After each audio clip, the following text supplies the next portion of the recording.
اعوذ باللہ من الشیطان الرجیم بسم اللہ الرحمن الرحیم السلام علیکم ورحمۃ اللہ وبرکاتہ۔ لرنر ہال قرآن میں خوش آمدید۔ آج آپ کی خدمت میں نماز فجر کے بعد فوراً پڑھنے والی دعا پیش کر رہے ہیں۔ خود بھی سیکھیں، دوست احباب کے اندر شیئر بھی کریں، صدقہ جاریہ کی نیت سے۔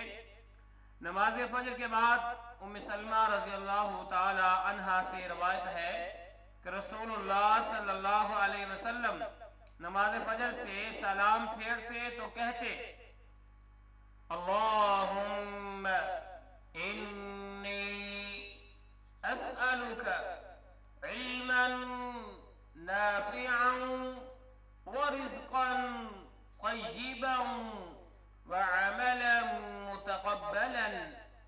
اللہم انی اسألک علما نافعا ورزقا طیبا وعملا متقبلا۔